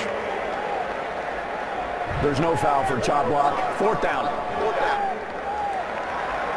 I know you love that one, Tony. Yeah, no penalty for the chop block. They do not want to call that. You know, this is a pass play right here. Now, you can't be engaged with a player and go down on his legs. I think it's right there. Max Unger looks like he slipped a little bit, but the officials are looking for that. You know, Baltimore last week did it to Pittsburgh a little bit, the chop block, and everybody's been talking about it all week. So the officials are really focused in on making sure that chop block is legal if they decide to do it. Uh-oh. So They're gonna have an ejection right there. Extracurricular activity involving Curtis Brown. Our rules analyst, Mike Pereira, former head of officiating in the National Football League, certainly heard the discussion this week, Mike, following that Ravens-Steelers game last week about the chop blocks. Yeah, you know, here's the rule. It's not an illegal chop block if 2 players post and chop a defender, as long as those 2 players are lined up right next to each other, which is what the Ravens did. They chopped with the center and the right guard. That's not a foul. It's only a foul if you chop with the center and then the right tackle. That would be a different story. But I think it's the most confusing rule that maybe clubs don't understand at this point. That whether you like the chopping action or not, on the backside of the run, it's legal to chop with 2 linemen that are lined up right next to each other. It might be legal, Mike, but it's unethical in my opinion. You know, we talk about players' safety and about, you know, can't go at the quarterback's legs. You know, we have to look at the linemen once in a while. You know, somebody has to represent them, and I think that's me. You shouldn't be able to be engaged with a guy and go down on his legs, period. Okay? If you're not good enough to go and block a guy one-on-one, that's just something that really bothers me. You know, I understand that you'd be bothered by that, and I can understand why you would be. But, you know, here's the notion from the committee standpoint. I'm only representing them, that if you're a defensive player lined up with 2 guys side by side, that you can anticipate a high-low from 2 guys. You can't anticipate it from 1 player that's a 1-man removed. So it is difficult and it is dangerous. But the committee also balances how difficult it is to run the ball, and they've eliminated clips, blocks below the knees, and close line play. They have taken some steps. Yeah, they have, and they need to eliminate, you know, chop blocks altogether. All right, thanks, Mike. That pass was intended for Hines Ward, so 3rd down and 9 coming up. Great suit, by the way, Mike. I think I saw that one on one of the guys on The Sopranos. Beautiful job. Hey, Goose, how about we make a trade? We'll take a look at the chop block if you guys stop holding the offensive lineman from climbing to the 2nd level. Well, listen, if you're going to move the umpire from behind the defensive lineman to the other side of the field, you're going to get, you're going to get a little bit of that holding. I got a guy right next to me, who Dermontti Dawson, the best player I've ever played against. I wanted to say that right now. Who's standing right next to me. A lot of guys like to come down and visit the Goose booth down here. When you get a guy like that on the scoop block, it's hard not to go and hold. Mike Wallace. What a catch at the Seahawks 20-yard line. 53 yards. Now there's the guy you need to hold right there, Mike Wallace, with the speed he has there. You know, the big thing is you worry about it, and you tell all your players about it, but Ben Roethlisberger on the move, extending the play. Watch this catch at the end. I mean, he's following that ball all the way down. He's got to pull that thing like off the blades of grass, and then he controls it all the way through. Goes through the process of the catch. You know, I love the catch now. You're absolutely right, but it started in the beginning of the play. Once again, Brandon Browner does not touch the receiver. If you're going to let Mike Wallace go and run free, that's exactly what you're going to get time and time again. Penalty marker as Roethlisberger handed off to Rashard Mendenhall. Number 72 offense. 10-yard penalty. Repeat 1st down. That's on the left tackle, Jonathan Scott. There is Dermontti Dawson, represented the Steelers in 7 Pro Bowls. One of the best to ever play the position.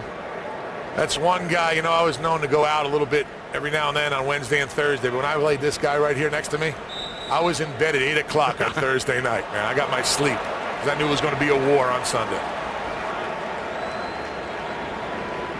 Good to see DeMonte with Goose down in the end zone this afternoon. Wallace still trying to catch his breath. His 5th consecutive 100-yard receiving game in the regular season dating back to last year. First down and 20 following the penalty as Roethlisberger is sacked back at the 41-yard line by the combination of Chris Clemens and Raheem Brock.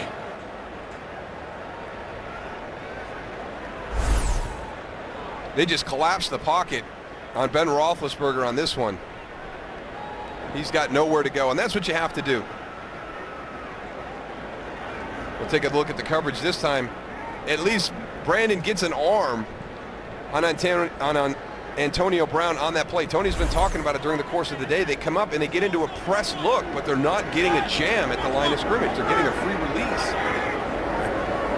Clock winding down here in the 3rd quarter. Free play. Roethlisberger fires downfield on 2nd and 29. It's broken up by Chancellor. Movement prior to the snap. Incomplete intended for Sanders. Flag on the play. Hopefully both of those guys are all right. That's a tough loss right there for the Seattle secondary if you lose Marcus Trufant and Cam Chancellor on the same play.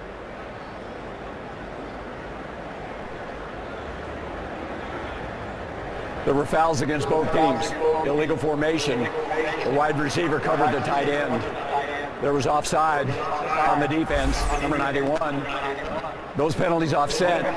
The quarter is over. 4th down. So the Steelers take a 24-0 lead into the 4th. Fox NFL Sunday will return after these messages from your local Fox station.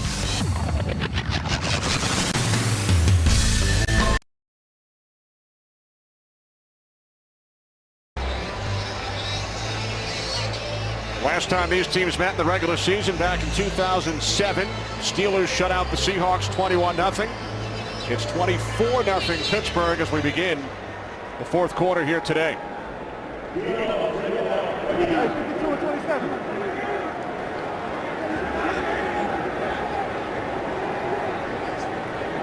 Second down and 29 for Ben Roethlisberger and the Steelers. Empty backfield.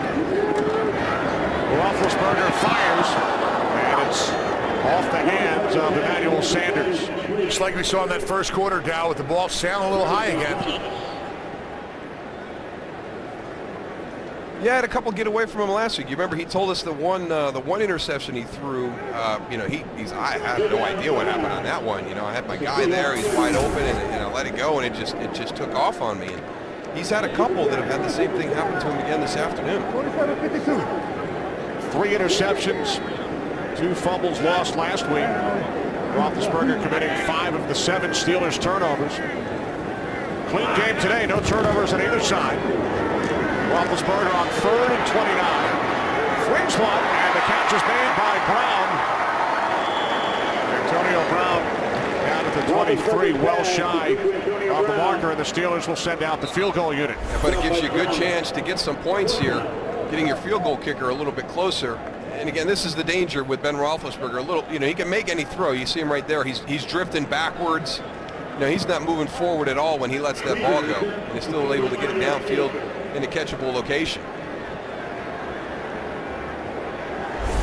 So Sean Sweezum, who hit from 20 yards out earlier, this time a 41-yard attempt from the right hash. Bowman places it down, and Sweezum's kick is no good, wide to the right. Yeah, the open end at this stadium is very dicey as a kicker. So the Steelers' lead remains 24-0. Today's game on Fox is sponsored by Taco Bell. Think outside the bun. By DirecTV, this season NFL Sunday Ticket is included when you switch. And by Dodge Journey, the search engine for the real world.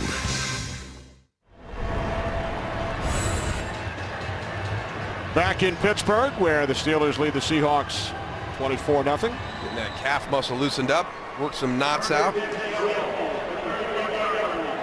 I need need one of those done on my hip right now. See if we can work something out. From the 31, best starting field position of the day for Seattle. First NFL reception for the rookie out of Georgia, 4th round pick Chris Durham. And Durham gains 8.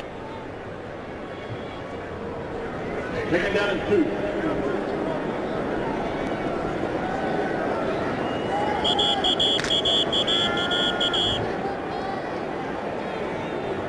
Give him a very fair spot there. Ball has been re-spotted. Marshawn Lynch back on the field, went to the locker room to have an issue with his hand checked out. And here is Lynch. Runs right into the arms of James Harrison. Completely different from last week to this week with the Steelers defense. I mean, just everybody closing down in. You're going to watch James Harrison come from the left side of your screen. As soon as Marshawn Lynch stops to cut back inside to get away from Larry Foote, he's got James Harrison just barreling down on him. Didn't see a lot of that last week against the Baltimore Ravens. And let me tell you, the Seattle Seahawks took a long, hard look at that tape to try and implement some of the things that Baltimore did successfully, and they have not found any rhythm with it. 3rd down and 2. Off the play fake. Jackson forced to throw it away. Off the pressure from Ziggy Hood.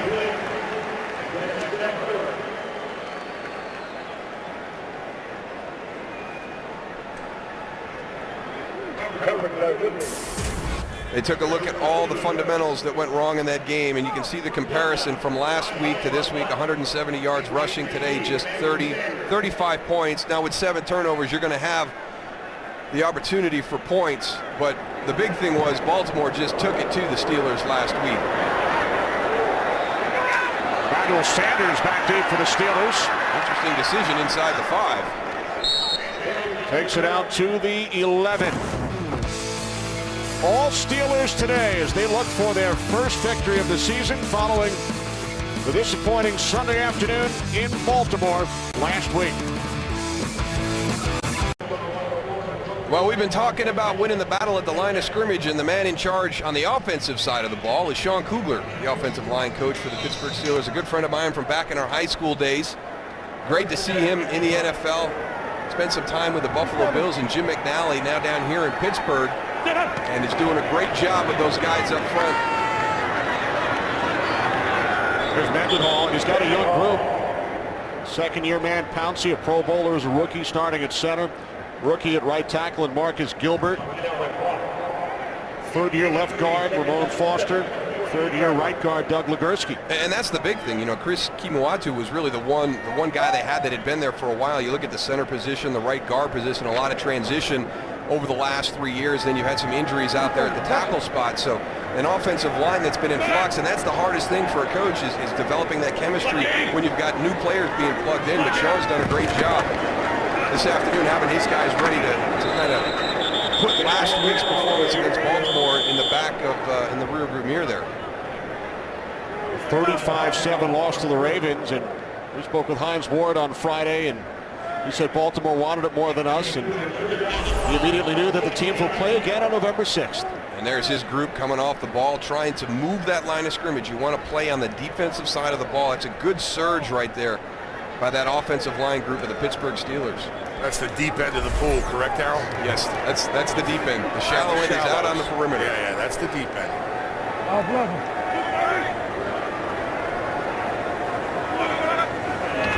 They're down at 5.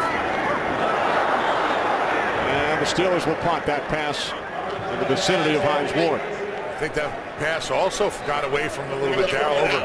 I don't know who it was going to.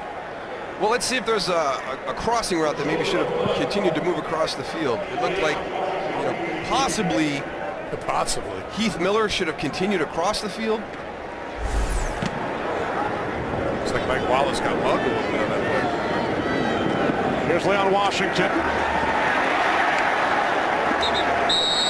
Solid in every phase today, Kenny. Offense, defense, and special teams for the Pittsburgh Steelers. They've been solid in all 3 of those phases. That time, Curtis Brown.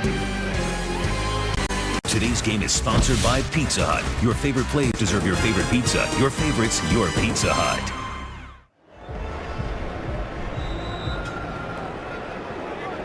All Steelers today, the home opener. Pittsburgh leading Seattle 24-0. Williams in motion. Seahawks start from their own 36. And Jackson is sacked by Larry Foote. Back at the 24. They lulled them to sleep, Goose. They haven't brought a lot of pressure all afternoon. We're going to wait till the fourth quarter. We're 11 minutes left in the game. Then we're going to bring the pressure. God, no one even touched Foote on that play. Second down at 19. The screen to Forsett. And it's Ryan Clark who comes up. Make the tackle at the 37-yard line. Gain of 10. Ryan Clark. Third down. A little late for this no huddle right here. They've got a great tempo going down here on the field. Good rhythm for this offense. This is the best I've seen them so far, Darryl. Yeah, but this always happens. And in my opinion, this is probably one of the reasons it leads to these teams jumping in the no huddle early in the games. You know, certain points in the game, the defense is just trying not to give up the big play. And you see all this situations when you jump into this and you're moving the ball. And, hey, why don't we do that from the start? Now Jackson bobbles the snap.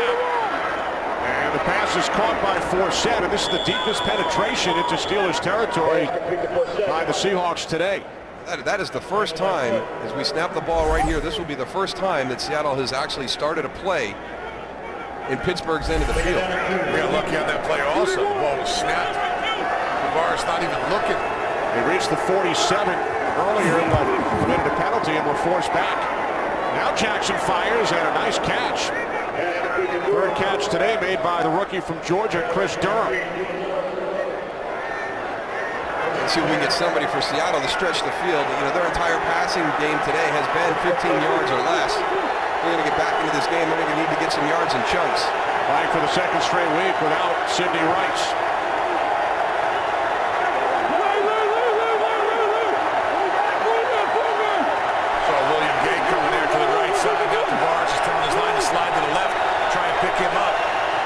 From the 33, Jackson in trouble, down he goes.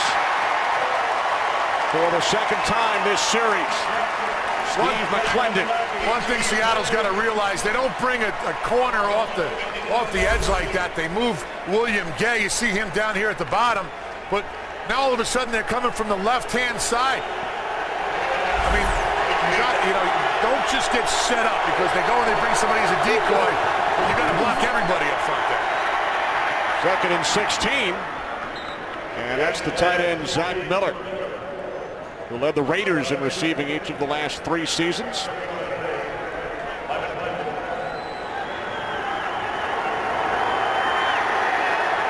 Third down and 3.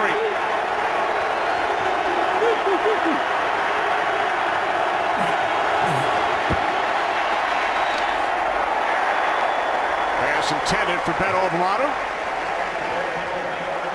No flags.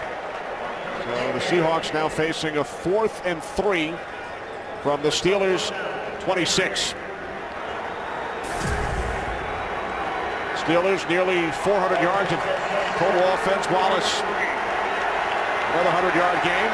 And for the Seahawks, their first trip into Steelers territory. 4th down and 3.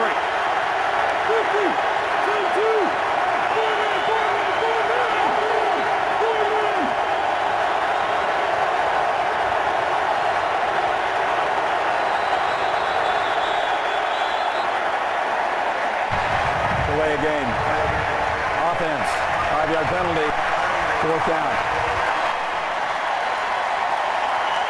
Seahawks took too much time. You're a little bit late coming out of that huddle. You come to the line of scrimmage and you're trying to get things checked. And this Steelers crowd making it difficult on Tavares Jackson right now. Now 4th and 8 from the 31.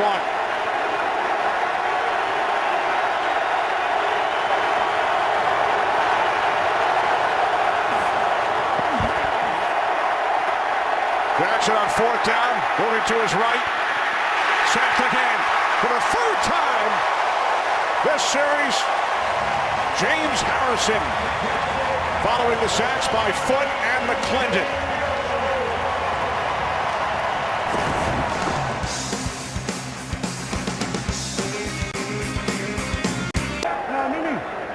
Welcome back, 24-0 Steelers. Pittsburgh taking over on downs following the third sack of Tavares Jackson during that last Seahawks possession as Isaac Redmond takes it out to the 37. Nick LeBeau, the defensive coordinator. Think he wants a shutout, Goose? Trying to throw up that goose egg? Absolutely, man. Absolutely. All about points.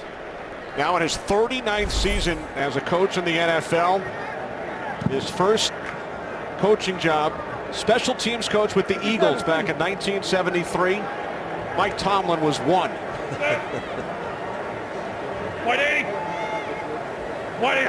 Second down and 8.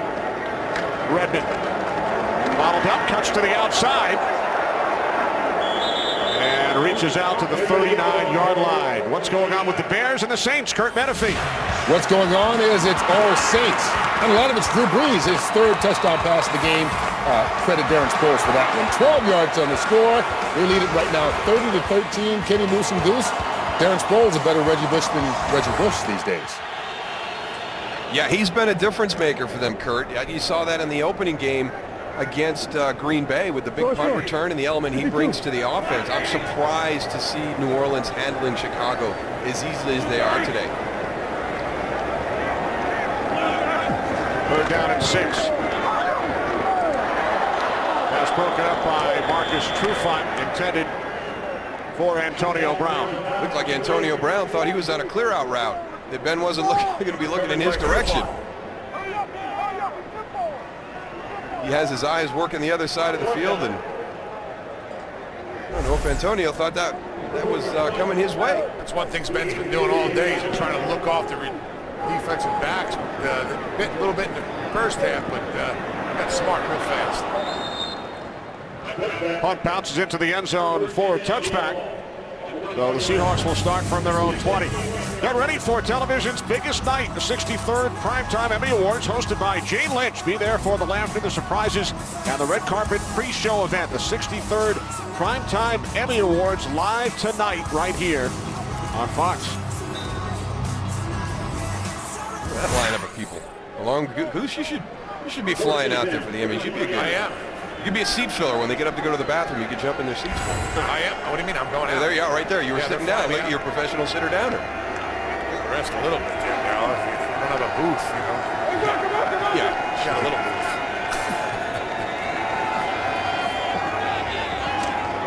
From the 20, Jackson to Obamanu. Spun away from Keenan Lewis.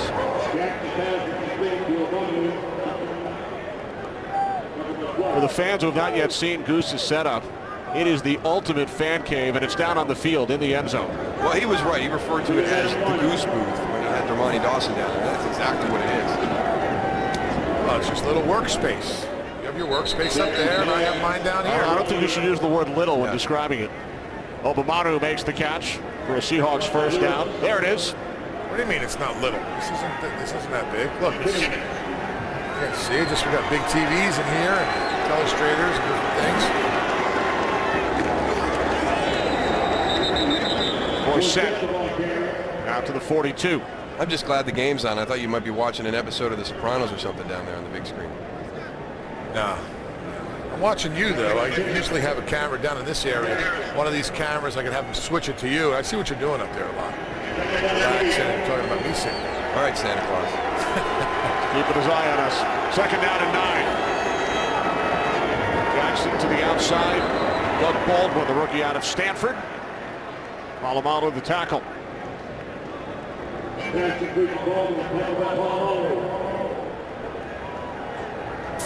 Well, the one thing that they wanted to see Tavares Jackson do today was be a little bit quicker with his decisions, and I think he's done that. You know, they've got to give him an opportunity to stretch the field. You see right there, and he's right around 5 point something per attempt.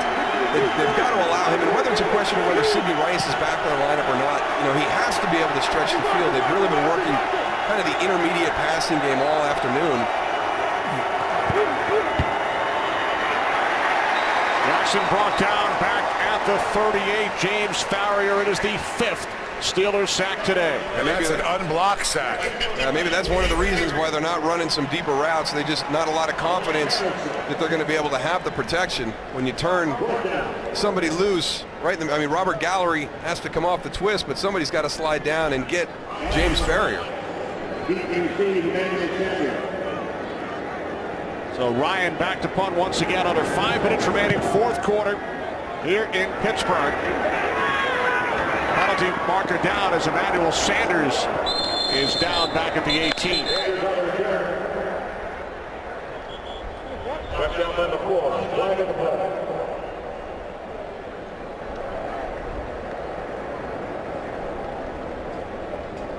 Holding. Number 8 of the receiving team during the kick. Half the distance to the goal from the end of the kick. First down. Well, in a game last week where a lot of things went wrong, Mike Tomlin felt it was his defense that really needed to step up, and they have today. I mean, much sounder as a unit. They shut down the run, which is critical. It's part of the philosophy in Pittsburgh. You smash the run, you take away the play action and the misdirection runs, and you force them into predictable, rhythmic passes. And once you do that, you turn loose that front, and that's how you end up with 4.5 sacks during the course of an afternoon. So a big jump today by that Steeler defense that some people were saying was too old last weekend. Isaac Redmond.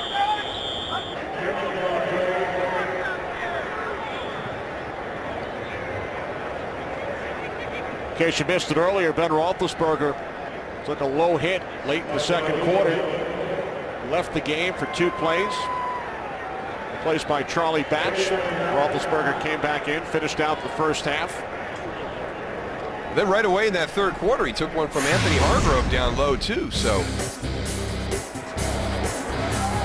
you know, again, it wasn't intentional, but Raheem Brock has to be responsible for where he's at when he gets back in the pocket, and that was Marcus Gilbert getting beat on an inside spin. He stuck his leg out, tripped Raheem Brock, who fell into Ben Roethlisberger. But then when he came back in the third quarter, you had Anthony Hargrove kind of shoot a gap, and he came in real low on Ben, so he did take that other shot. And, you know, at 24-0, you know, 3.5 minutes to go, not a bad time for Charlie Batch to get out and get a few snaps just to make sure Ben's ready to go next week. Steelers will hit the road for the next 2 weeks. They will visit the Colts and then the Houston Texans.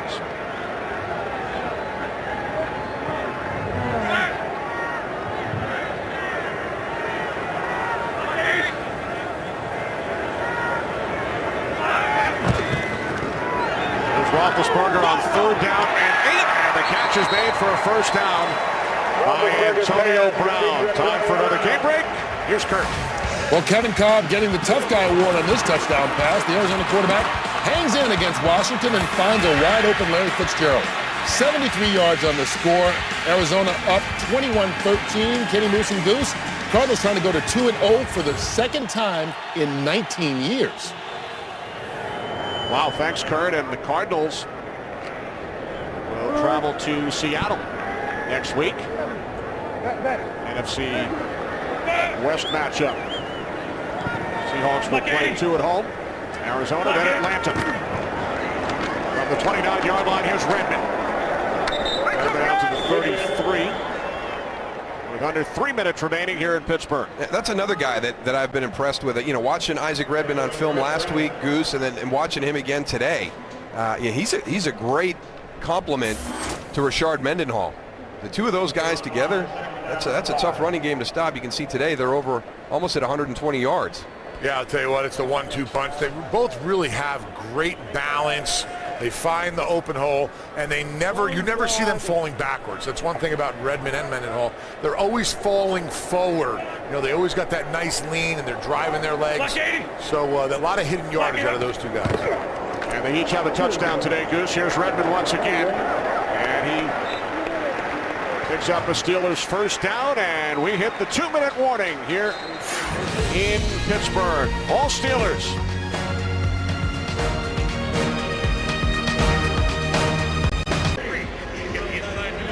Wish I had hair like that, Kenny. Remember that back in the day, Moose? I don't think it was ever that nice.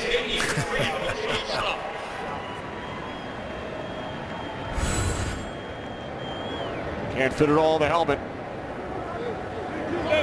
24-0 Steelers. Black box. Black box. Steelers last shutout back in the 2008 season against Cleveland. Last time the Seahawks were shut out right here in Pittsburgh in 07. And we had the photo of Dick LeBeau with the hand up, you know, trying to rally the guys to make sure they finish the game the right way and get the shutout. It's difficult to shut a team out in the NFL. I mean, that's a long day's work to keep an NFL offense without scoring any points. So After giving up 35 the week before, Yeah. I mean, you had to go and make a point. So I think the Steelers did that today. Why we going this?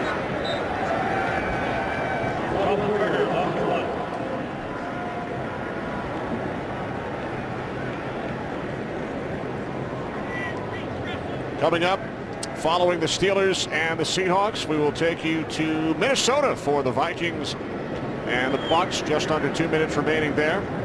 I think that game at one point was 17-0 Minnesota. It's gone to 2017 Minnesota. So Tampa Bay, after a 10-win season last year, trying to prevent an 0-2 start this year.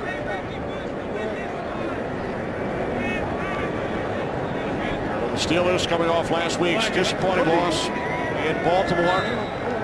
Win for the first time this season. Seahawks drop to 0-2 as the Steelers shut out the Seahawks here in Pittsburgh by the score of 24-0.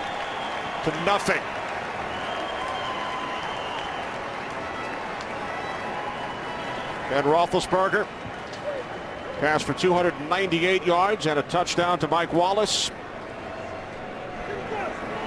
In a couple of minutes, we will send you to Minnesota for the Vikings and the Buccaneers. But first, we will return to Pittsburgh right after these messages. Steelers win it 24-0. Back to Pittsburgh in a moment.